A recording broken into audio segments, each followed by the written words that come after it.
पुलगाव नगर परिषदेने 200 पटीने मालमत्ता कर वाढवला असून तो रद्द करण्याची मागणी करिता भीम आर्मीचे विदर्भ प्रमुख अंकुश कोचे यांनी गेल्या 2 दिवसापासून पुलगाव नगर परिषद समोर उपोषणाला बसले होते। अशातच काही राजकारणी लोकांनी उपमुख्यमंत्री देवेंद्र फडणवीस यांच्याशी संगमत करून तात्पुरते वाढीव कर बद्दल स्थगिती आणून स्वतःचा पाणगाव शिकत आहे।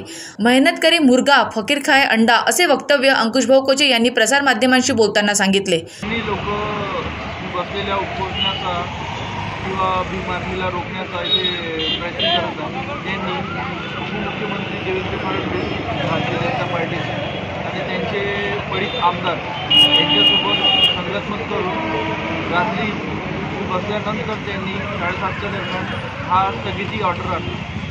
माझी इतकीच म्हणणे आहे की पुलगाव देवळी विधानसभामध्ये अनेक अशा मोठमोठ्या समस्या आहेत। आता ज्वलन मिलाची सुद्धा समस्या आहे।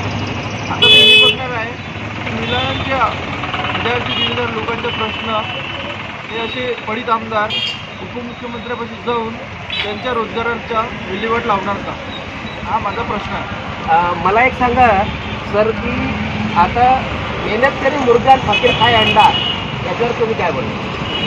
आता सत्ताधारी पक्ष आहे ते जाऊ शकतात, करू शकतात, पण इतके दिवसापासून अल्टिमेट दिले, आमरण उपोषण चेतावणी दिली, तेव्हा त्यांनी का स्थगिती लेटर आणले नाही आणि मी बसल्यानंतरच त्यांनी स्थगिती आणले। म्हणजे याच्यामध्ये ते पुरेपुरे राजकारण दाखवत आहे आणि सत्ताधारी पक्ष आपला लोकांच्या हित नाही तर स्वतःच्या स्वार्थी हे करत आहे असे सिद्ध होत आहे।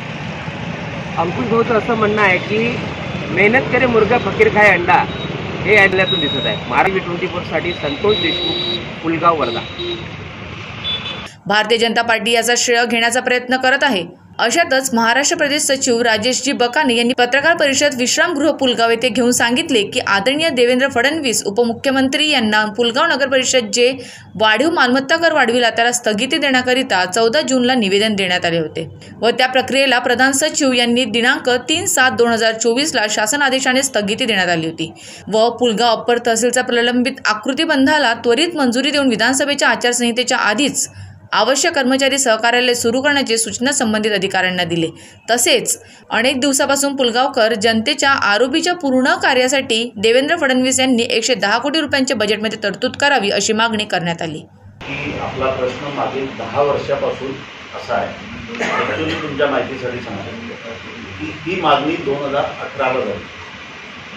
2019ला विधानसभेची निवडणूक असताना सन्माननीय उपमुख्यमंत्री देवेंद्रजी फडणवीस यांची महाजनादेश यात्रा ज्यावेळेस पुलगावमध्ये आली त्यावेळेस आमच्या भारतीय जनता पार्टीच्या संपूर्ण पदाधिकाऱ्यांनी याची मागणी केली की या ठिकाणी आम्हाला तहसीलचा दर्जा देण्यात यावा।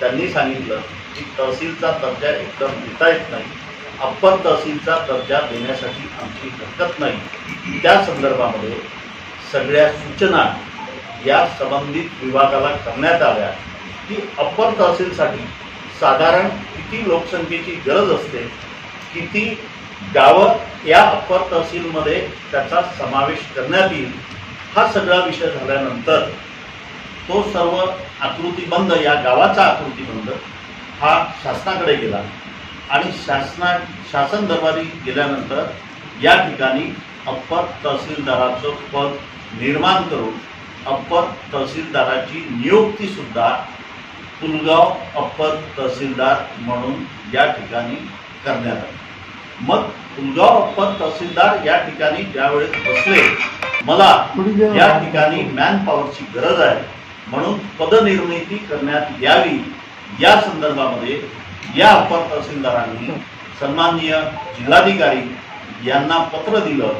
सन्माननीय जिल्हाधिकाऱ्यांनी आपले कमिशनर यांना पत्र दिलं, कमिशनरांनी प्रधान सचिवाला पत्र दिलं, प्रधान सचिवांनी आकृतीबंध पाठवा आम्ही त्याला मंजुरी देतो असं म्हणून आकृतीबंधासाठी किती पदनिर्मिती करावी लागतात या संदर्भामध्ये सूचना केल्यानंतर 2 कारकून, 1 टायपिस्ट, 1 ड्रायव्हर अशी आणि परत 2 नायब तहसीलदार वगैरे असे एकूण 7 लोकांची निर्मिती करण्याच्या संदर्भामध्ये कलेक्टरांनी परत कमिशनरांना पत्र देऊन हा पूर्ण विषय आकृती बंदाला परवानगी मिळण्याच्या संदर्भात हा प्रधान सचिवाकडे गेलेला आहे आणि त्याचं एव्हिडन्स आता म्हणाल तर आता मी तुम्हाला दाखवतो आहे की कमिशनरांनी प्रधान सचिवाला या आकृती बंदाला परवानगी मिळण्याच्या संदर्भात विनंती केलेली आहे, अर्ज दिलेला आहे आणि या ठिकाणी बसून असणारे संपूर्ण पदाधिकारी यांनी सुद्धा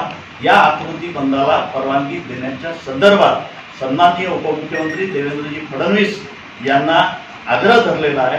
मी तुम्हाला आश्वासित करतो की मध्ये जे आचारसंहितेचे पिरियड होते 2 महिने त्याच्यामध्ये गेले आणि परत सप्टेंबरमध्ये सुद्धा आचारसंहिता लागण्याची संभावना आहे या विधानसभेची। त्या अगोदर आम्ही आकृती बंदाला परवानगी आणण्याचा पूर्ण प्रयत्न करून पुलगावकरांना न्याय देण्याचा प्रयत्न या ठिकाणी करणार। महाराष्ट्र TV 24 साठी संतोष देशमुख यांची रिपोर्ट, वर्धा।